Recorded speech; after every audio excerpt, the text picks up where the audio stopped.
Welcome to Audacity Works, a podcast inspired by and dedicated to the working artist, the creative entrepreneur, and generally, doing the damn thing. This exists on the premise that the world belongs to those who have the audacity to believe that their lives have value. This is for you. Welcome to Audacity Works. I am your host, Rachel Strickland, and this is episode number 95, which is about finding your why. But first, some updates.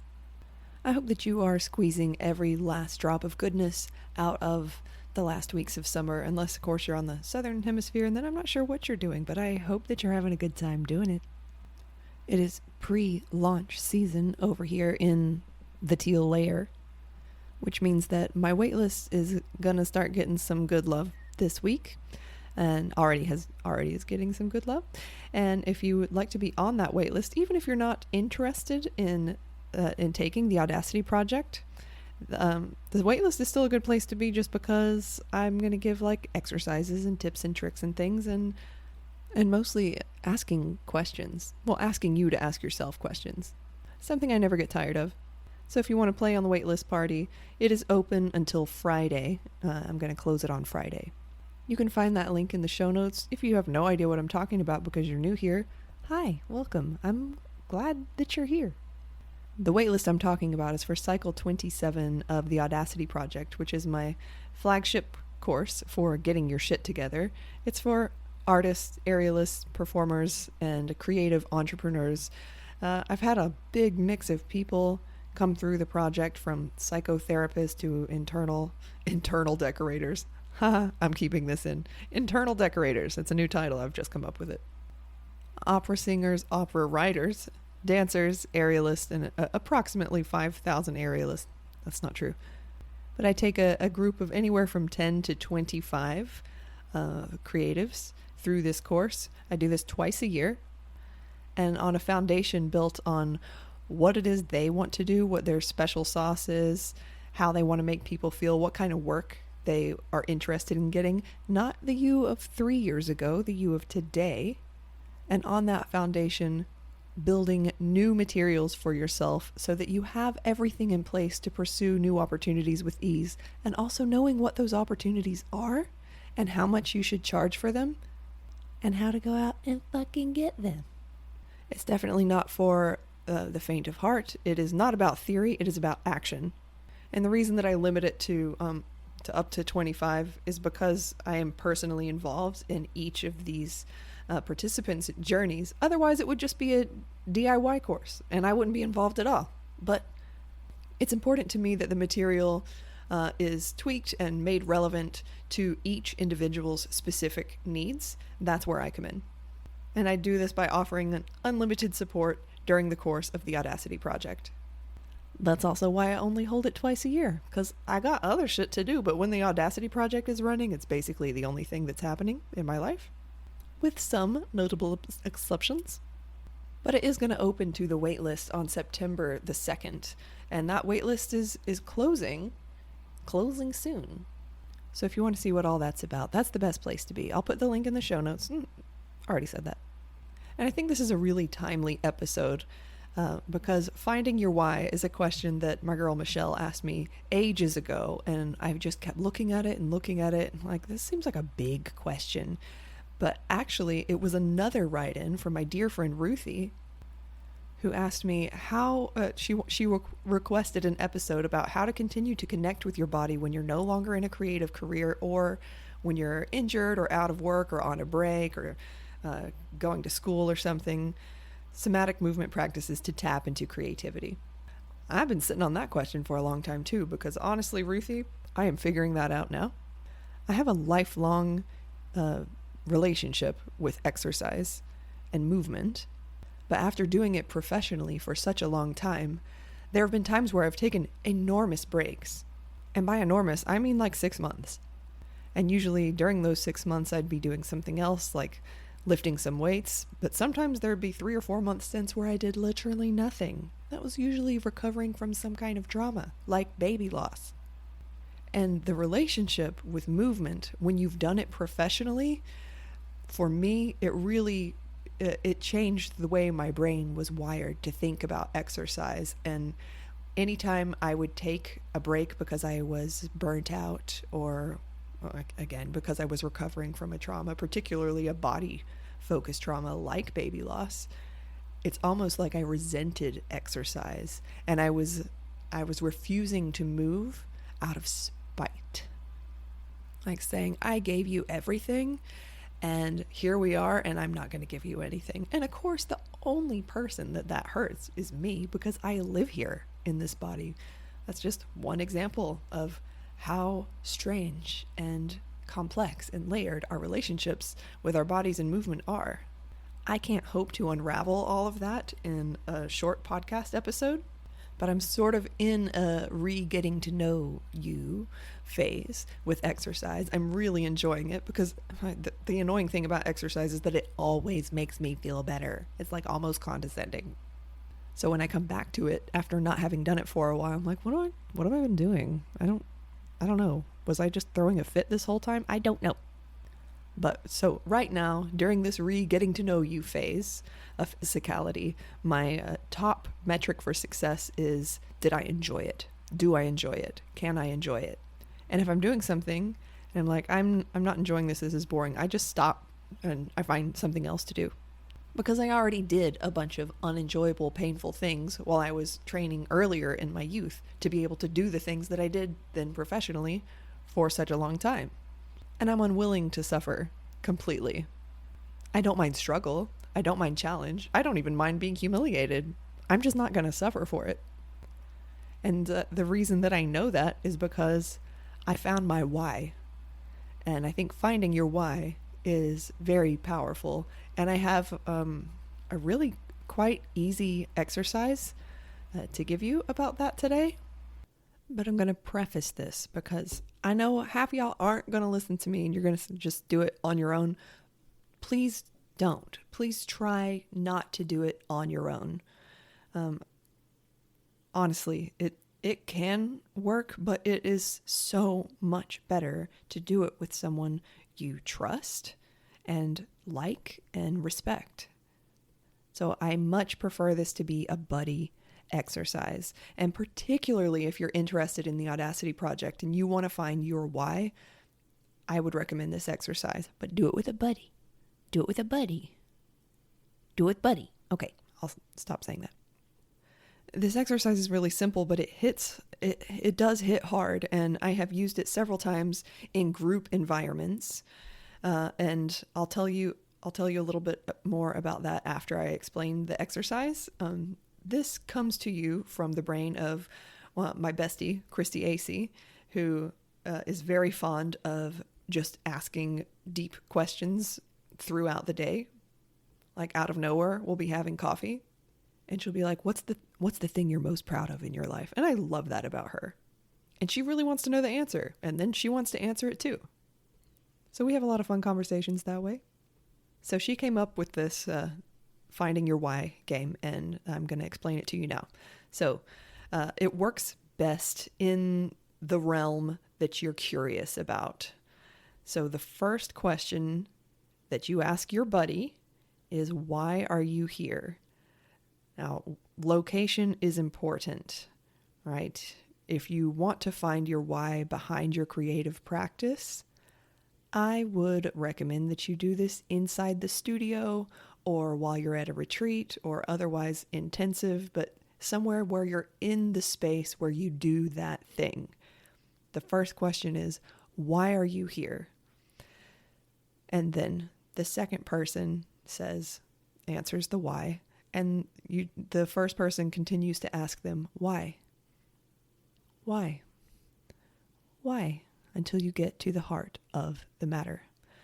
For example, if we were in the studio right now and I asked you, why are you here? You might say, because I want to get in shape. Why? Because I want to feel better. Why? Because I'm not comfortable in my body right now. Why? Because the fucking patriarchy has made me believe that I'm disgusting my entire life. Why? I don't know. I guess it was to suppress an aspect of my power. Why? Because my power is perceived as dangerous. Why? Because I was assigned female at birth. Why? And it goes on and on like that. You will know when you get to the real why. And then you connect that core why to the original question, and now you know why the fuck you're doing this in the first place. I know it sounds simple, and it is, but I am going to urge you to approach it with care, because every time I've ever given this exercise, at least half the room ends up crying. It's an extremely vulnerable exercise. It's why I really want to encourage you to do it with someone that you trust. The last time that I gave it was at the Irish Aerial Dance Festival on the last day of my storytelling in aerial class. And we'd been together all week, all 5 days, an hour and a half each day, doing all these challenging, vulnerable, creative exercises. And I thought the last day was the best option, because you need some rapport with someone. It's not great to do it with a stranger, although, no, I'm not going to recommend that.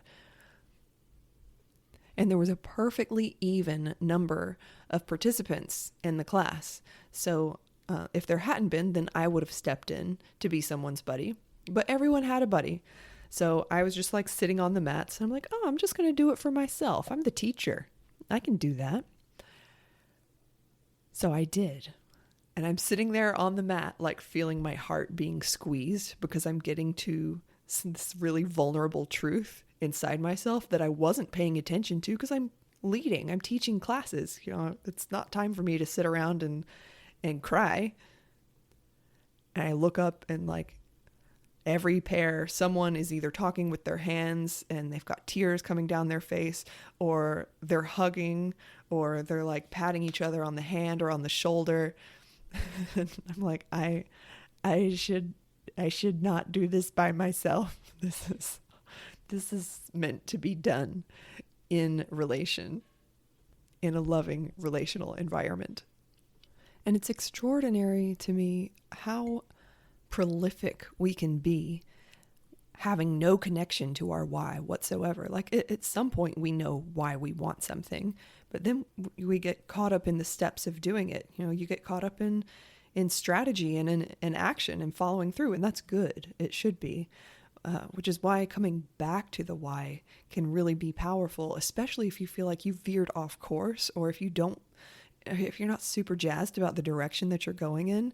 Maybe we need to get back to those core values.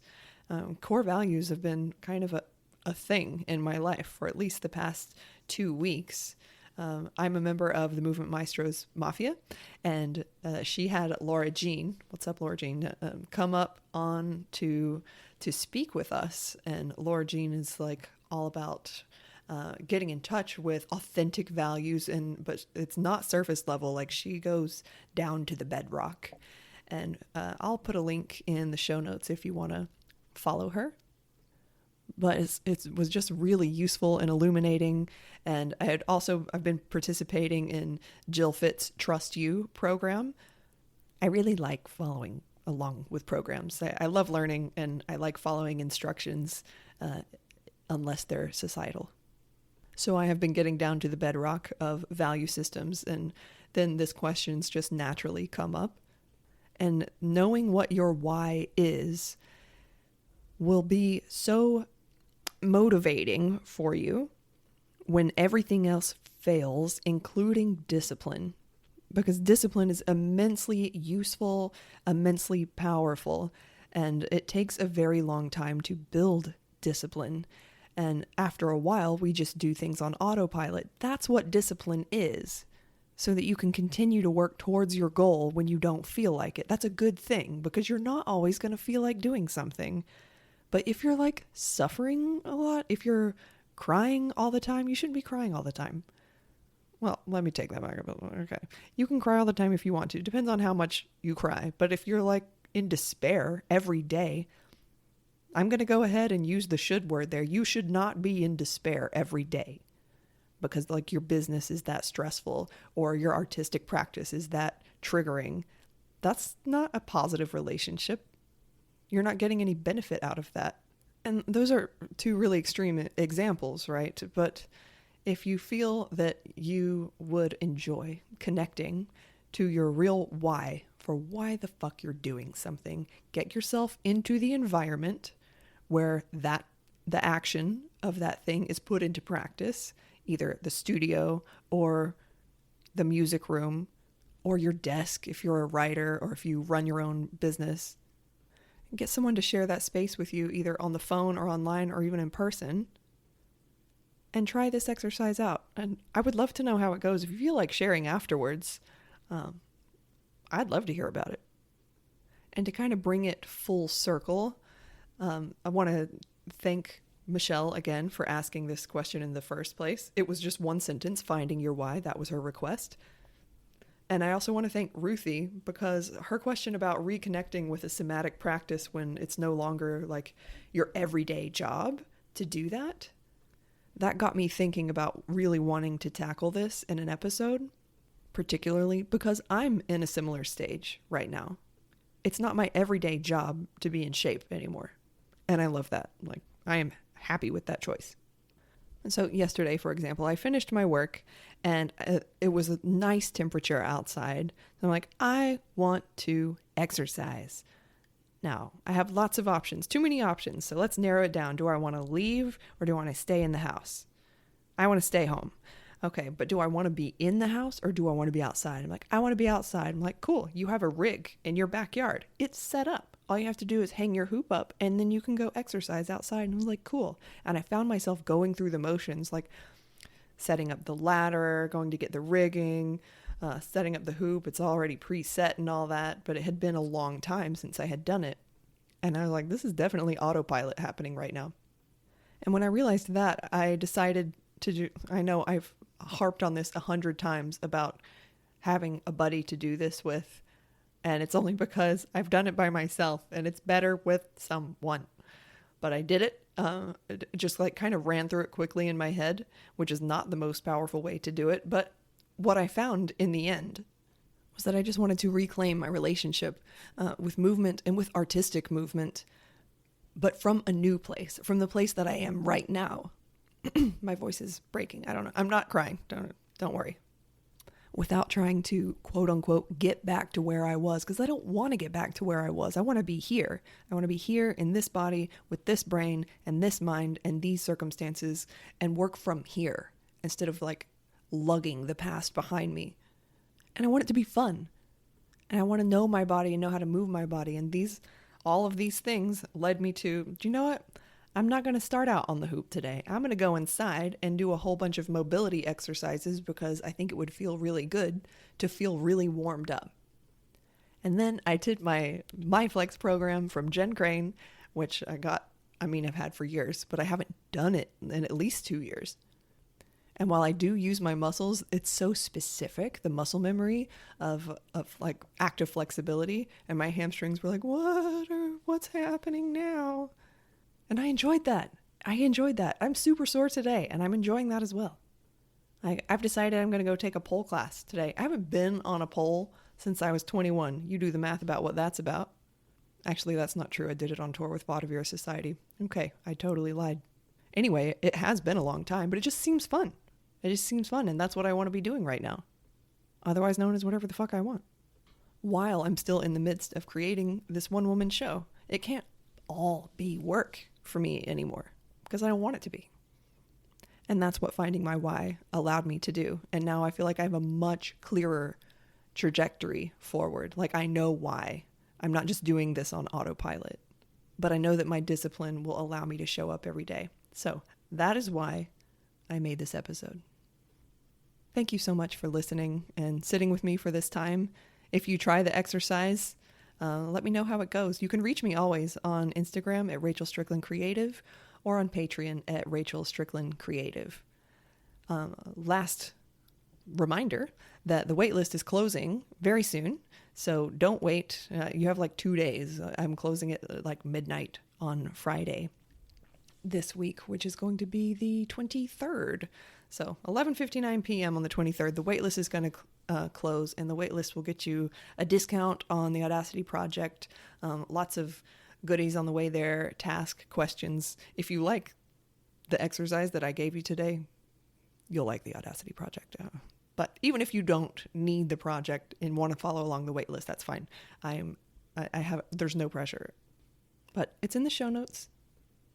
This podcast is powered by Patreon, and I want to give an extra warm shout out to my patrons for standing with me in the fallow periods and in the fecund periods. Fecund? Don't know. It's fecund in my brain, but I don't think that's correct. I kind of do that. Regardless, thank you for being here and for making this podcast possible and for making so much more possible in my work. Thank you. Have fun finding your why, everybody. And don't go back to sleep.